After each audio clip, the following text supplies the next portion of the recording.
Bonjour chers amis, bonjour chers Congolais. Nous continuons la réflexion, toujours la réflexion, mais au fait, nous partons des éléments que nous avons depuis, disons, prenons l'histoire courte, depuis 2 ans, pour un peu voir ce que nous pouvons faire pour le Congo. Article 64 nous donne le droit de défendre le Congo contre les usurpateurs qui voudraient gouverner ce pays-là par la force, par des moyens illicites. On a le droit de le faire. Je suis Jim Paul-Maurice Djunga Podium Polo, vice-président de Unique France.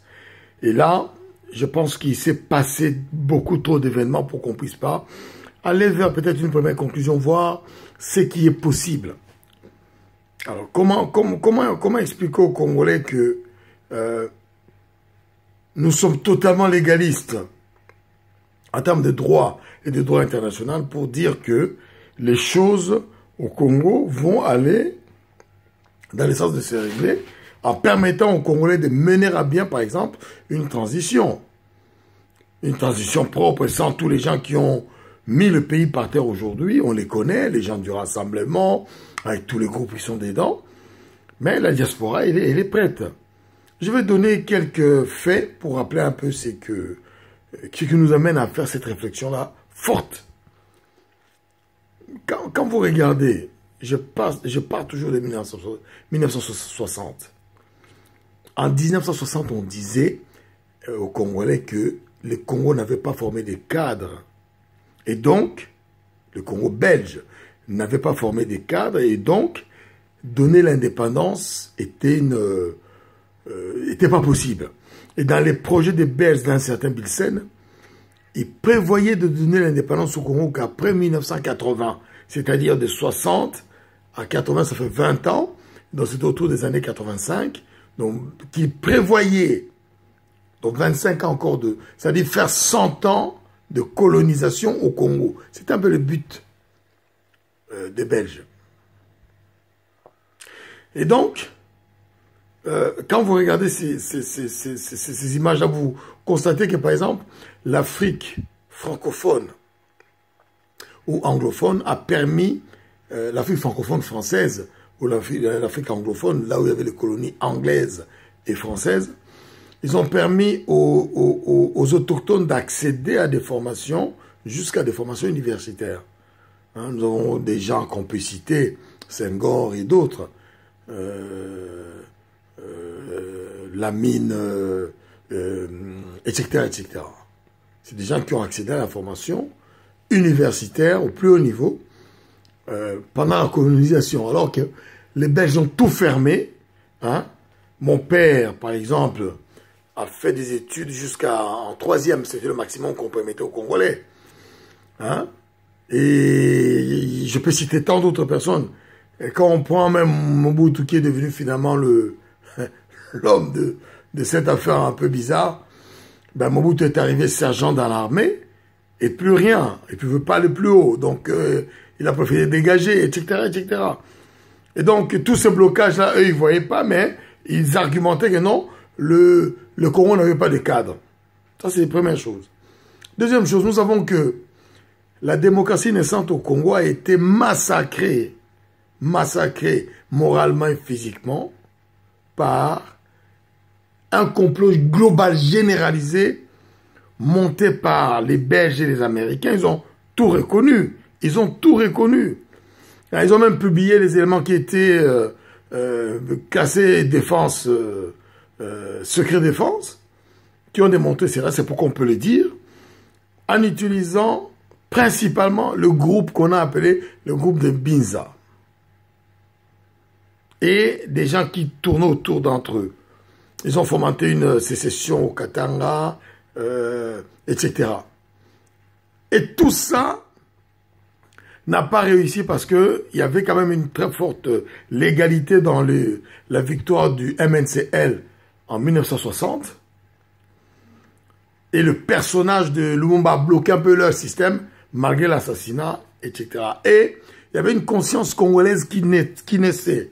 Parce que même ces gens qui sont restés après l'élimination de la démocratie au Congo ont repris les positions qu'avaient pris le Premier ministre Patrice Emery Lumumba et son gouvernement, et les membres de son gouvernement ou de l'administration qu'il a mis en place, qui sont pas morts, on continue à combattre dans le sens d'un Congo unitaire. Congo unitaire. Je rappelle seulement que la République démocratique du Congo avait 6 régions, 6 provinces, si vous voulez. Donc, Kivu, Katanga, Kasaï, Léo, Équateur, Oriental. 6 provinces, 14 millions d'habitants. Donc voilà, ces faits-là montrent bien qu'il y avait une identité naissante congolaise.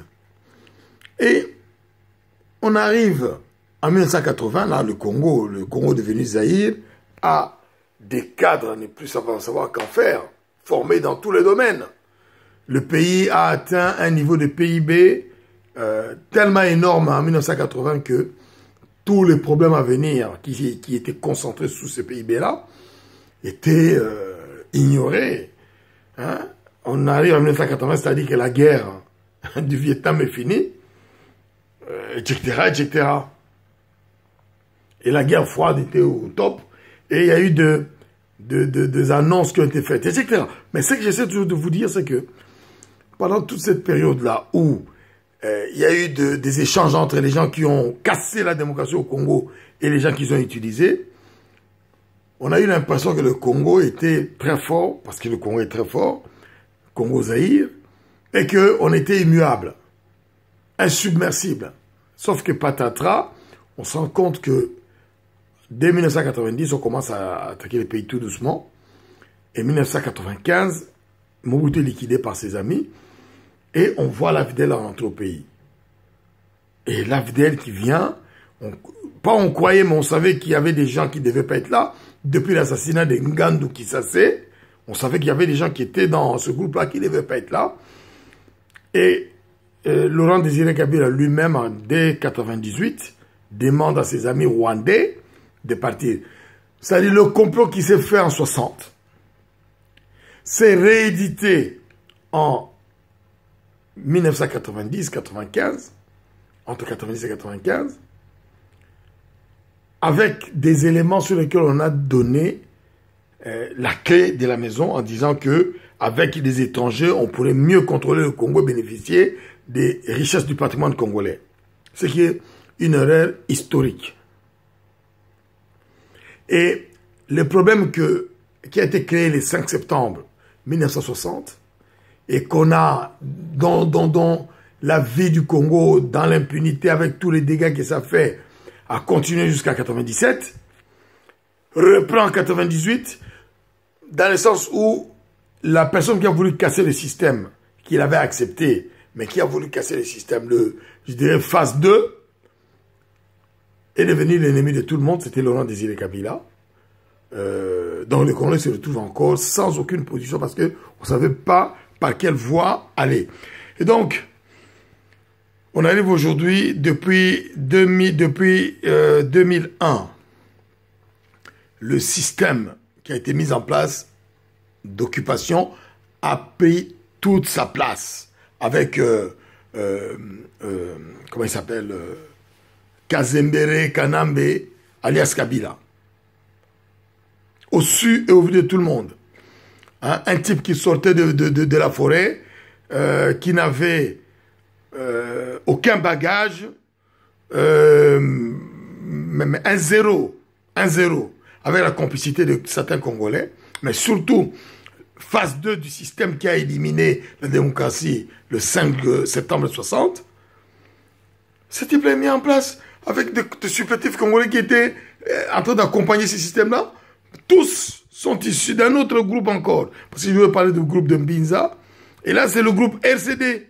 Tu peux l'appeler Goma, tout ce que tu veux. Mais c'est des gens de RCD. Ils se sont retrouvés partout et ils sont toujours entre eux. Ils peuvent être dans l'opposition. Ils n'iront jamais contre leurs complices de RCD. Jamais. Ils peuvent se battre entre eux. Vous verrez qu'ils ne s'entretuent pas. Ils peuvent se dégager, mais les gens continuent à avoir tous les moyens nécessaires dont ils ont besoin. Et c'est ce groupe-là qui, aujourd'hui, met la chape de plomb sur le système congolais, qui ne veut pas qu'il évolue. au moins certains bandits dictateurs, qu'est-ce qu'ils font? Ils développaient leur pays pour gagner le maximum. Mais là, on bloque tout. Parce que les échéances, c'est pas aujourd'hui. C'est 2030, 2040, 2050. Un Congo complètement délabré, mais on va l'éclater. C'est ça le but. Ce n'est pas demain. C'est après-demain. Et pourtant, regardez, chers amis, il y a la présence de l'ONU au Congo depuis au moins 15 ans. Et le système est en train d'empirer. La présence de l'ONU ne sert à rien. Hein? Nous avons ouvert toutes les voies de résistance au niveau international. Avec tous nos groupes que nous avons en Occident. Nos voix sont écoutées. Nous sommes organisés politiquement. Nous avons tous les cadres nécessaires aujourd'hui. C'est-à-dire on peut organiser l'État congolais 10 fois, 20 fois, avec toujours des cadres aussi compétents. Unité nationale intégrité du Congo est en tête de ses compétences pour le Congo avec le leadership du docteur Georges Alula. Mais c'est parce qu'aujourd'hui nous avons atteint un niveau où on a rencontré tout le monde, on a vu tout le monde, on a eu toutes les discussions nécessaires. Nous ne sommes pas des ventes en guerre. On a tout fait avec tous les partenaires avec lesquels on peut discuter pour voir les meilleures solutions pour le Congo. Nous ne voulons qu'un Congo qui revient dans le Conseil des Nations. Mais je dois dire aussi autre chose, c'est que si le Congo se développe aujourd'hui, à la manière par exemple de la Turquie, ou à la manière du Brésil, ou de la Malaisie, c'est-à-dire que le paquet que nous mettrons avec le programme de société que nous avons avec les projets de société que nous avons et les programmes de gouvernement, c'est-à-dire dans les 10, 20 ans à venir, en tout cas dans les 10 ans à venir, à partir du moment où on commence à mettre en place ces projets-là, le Congo va rentrer vraiment dans les Conseils des Nations comme un grand pays. Donc au bout de ces 10 ans, on sera à un niveau où le Congo sera présent parmi les autres nations. C'est-à-dire que nous voulons faire d'un Congo fort. Hein? L'objectif, c'est dépasser un niveau critique de PIB par tête, par exemple de 10 000 dollars par tête. Et là, on sera complètement parmi les nations et on deviendra invulnérable. Est-ce qu'il y a des gens qui craignent ça? Je ne sais pas. Je me pose la question.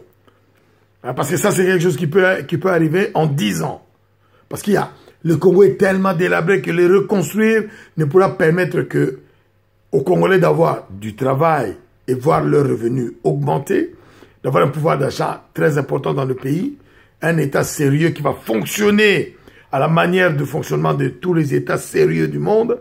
Nous, quand on voit la Corée du Sud, comme elle est sortie en 40 ans, ou la Malaisie ou le Brésil, malgré les difficultés aujourd'hui, ben, ils ont mis des institutions qui permettent aujourd'hui les pays d'avancer. Quand on voit le Botswana qui s'est développé tout seul, qui est devenu un pays, à la différence des pays pétroliers, mais un pays qui a mis des infrastructures, qui aujourd'hui, des institutions qui lui permettent d'être dans les conseils des nations. C'est ce que nous voulons mettre au Congo. Et aujourd'hui, on voit que les obstacles viennent des Congolais. Lorsque le groupe Rassemblement a été créé avec le glissement de Kabila qu'ils ont accepté depuis Jean-Val et appliqué avec leur accord, mais ce sont des Congolais qui ont signé ça. Mais ils n'engagent pas tous les Congolais et ils n'engagent pas la République démocratique du Congo. Parce que notre pays ne peut pas s'engager dans un accord d'assujettissement au Rwanda. Ce n'est pas possible. Ce n'est pas possible. Et c'est inacceptable. C'est pourquoi nous avons condamné cet accord-là dès sa naissance. Alors, au vu de tout ça, aujourd'hui, on sait toutes les mafias qui se font à l'est du Congo ou dans un espace territorial congolais, que ce soit l'espace aérien ou terrestre, les étrangers entrent, font ce qu'ils veulent et repartent. Pas une fois. Ils font des allers-retours comme si ils allaient aux toilettes. Est-ce que ça, c'est... Quel est le pays au monde qui peut admettre ce genre de choses? Aucun pays au monde ne peut admettre ça. Et pourtant, ça se passe au Congo. Hein? Kabila est dans une illégalité totale. On a fait on a feinté à l'ONU de le mettre un peu à mal, etc. Les Congolais ont crié, mais dans la réalité, il est toujours là. Alors qu'il y a des gens qui ont fait moins, on les a attaqués d'une manière terrible. Et là, il n'y a même pas à l'attaquer. Les Congolais sont là, ils sont prêts à faire les choses dans les meilleures façons possibles. Tous les cadres qu'on nous disait qu'on manquait, on les a aujourd'hui. Des gens qui ont vécu en Occident pendant des années, hein, en allant de temps en temps au pays pouvoir et faire avancer les choses. Des gens qui ont une compétence, qui sont formés, qui ont une compétence technique. Et on est en train de nous balader dans tous les sens. Alors moi, je me dis, mais qu'est-ce que la communauté internationale veut des Congolais? Mais il faudrait que nous prenions les armes, qu'on prenne les armes, qu'on fasse quoi? Prendre les armes pour aller faire une guerre au Congo contre l'occupation rwandaise. Alors que nous voulons faire les choses de manière négociée, propre, dans les conditions et les éléments que nous avons. Hein? On a accepté une légalité très mauvaise, mais qui est au Congo, appliquons-la. Mais on nous empêche même d'appliquer cette légalité-là. Est-ce que les tenants de ce système d'occupation qui soutiennent le RCD depuis le début sont en train de bloquer les choses et veulent vraiment la guerre? Quel est l'intérêt de la guerre pour nous? Donc voilà les genres de questions qu'on peut se poser, mais nous avons une réponse. La guerre n'est pas opportune. Non, elle n'est pas opportune, du tout. Nous n'avons pas besoin de mettre une énième guerre au Congo pour juste dire qu'on va chasser les illégaux et les illégitimes, et puis après on va remettre une paix. Non. Parce que le Congo est en état de guerre déjà. Ben oui, le Congo est en état de guerre déjà. Hein, on tue les gens tous les jours, on vient de tuer des élèves. Des élèves qui partaient à l'école parce qu'il y avait une grève d'étudiants, comme leur école passe, comme leur chemin vers l'école passe devant l'UPEN, la faculté, ben, des gamins de 8 ans ont reçu des balles. On leur a tiré de balles réelles. Quel État peut tuer ses enfants comme ça? Quel État? Hein? Quel État? Donc, on voit très bien qu'il y a une conclusion quelque part, mais nous disons, pour nous, la guerre n'est pas une solution. Définitivement, la guerre n'est pas une solution. Et que la guerre, les gens savent quand il la commence, mais ils ne savent pas quand il la finisse. Le Congo n'a pas besoin de perdre encore 10 ans dans une guerre armée inutile, non. Mais nous pensons qu'on a des solutions politiques à mettre en place et que les Congolais sont prêts à porter ces solutions politiques. Les Congolais sont prêts. Unité nationale et intégrité du Congo, nous avons un groupe organisé avec tous nos partenaires congolais et tous nos partenaires et amis.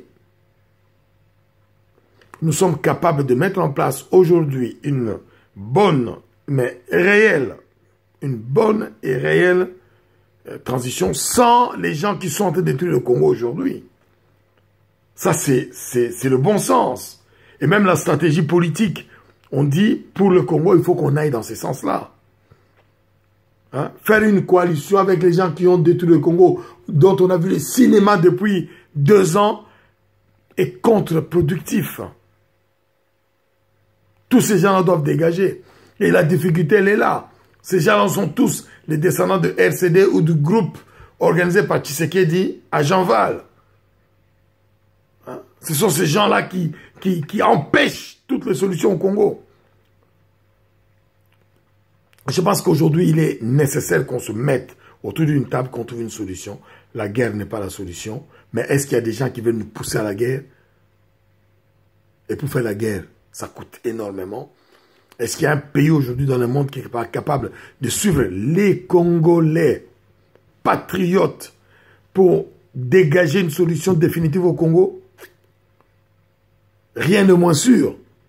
Mais nous pensons profondément que la guerre n'est pas une solution au Congo. Et la solution au Congo est une solution qui doit être une solution politique. Et tous nos partenaires, nous faisons appel à tous nos partenaires. Nous faisons appel aux 5 du Conseil de sécurité de l'ONU, États-Unis, France, Angleterre, Chine, Russie. Nous faisons appel à vous pour que vous nous aidiez à trouver une solution idoine, une solution sur le long terme politique pour que le Congo revienne dans le concert des nations. C'est une réflexion un peu longue, mais importante. Nous sommes là. L'illégalité doit cesser au Congo. L'illégitimité doit cesser au Congo. Tous les balais-là, pouvoirs que nous voyons là, doivent cesser d'être des gens très actifs dans le désordre, dans la désorganisation du Congo. Vous savez, les 26 provinces qu'ils ont fait n'est qu'un moyen, n'ayant pas la possibilité de nous casser, n'est qu'un moyen de casser l'identité zaïroise, congolo-zaïroise, dans laquelle nous nous reconnaissons. Pour nous renvoyer dans nos ethnies, dans nos petits coins je dirais, d'ethnie, hein, pour dire après, bon voilà, exacerber ce qui nous sépare. Alors que pendant 37 ans, malgré les crimes impunis, tout a été fait pour renforcer cette identité nationale congolaise unitaire, ce que nous sommes. Nous devons aller dans ce sens. Nous allons continuer à renforcer ce que nous sommes, c'est-à-dire des Congolais. Je suis Moulouba. Je suis Mungala. Je suis Mouswahili, comme disent nos jeunes. Hein? Je suis de Mugwere. Je suis de Zongo. Je suis de Libenge. Je suis de Nyoki. Je suis de Mouchi. Je suis de Bandundu. De Kikwit. Je suis de Madimba. Je suis de Gombe Matadi. Je suis de Mwanda. Je suis de Benadibele. Je suis de Kazembe. Je suis de Chikapa, de Kananga, de Luiza. Je suis de Mbujimai. Je suis de Mwenedintu. Je suis de Nganajika. Je suis de Ilebo. Je suis de Lubao. Je suis de Kabinda. Je suis de Loja. Je suis de Wembonyama. Je suis de Kole. Je suis de Findi. Je suis de Fizi, de Uvira. Je suis de Goma, de Beni, de Butembo, de Walikale, de Kindu. Je suis de Kisangani, de Basoko, de Itimbiri. Je suis de Mobaïmbongo. Je suis Topoke, je suis Mungwandi. Je suis Boudja. Je suis Mutetela, je suis Mongo. Je suis Monsakata. Je suis Lunda, je suis Emba. Je suis Muluba. Je suis Rega, je suis Vira. Je suis Muteke. Je suis Munyanga. Je suis Muzingombe, je suis Mayombe. Je suis Mupende. Je suis Muchokwe. C'est ça, nous. C'est ça, nous, le Congo. Nous devons maintenir, c'est ça qui fait notre force. Mes amis, mes frères, nous n'allons rien lâcher. Et avec Unité nationale et intégrité du Congo et le leadership du Dr Georges Lula, nous allons aller de l'avant. Nous aimons profondément le Congo et nous pensons que le Congo ne peut pas travailler tout seul pour se sortir de tous ces problèmes. Le Congo a besoin de tous ses enfants et le Congo a besoin de ses amis. Le Congo a besoin de tous ses partenaires. Je vous remercie. Jim Djunga, Podiampolo Pene Djunga, vice-président de Unique France.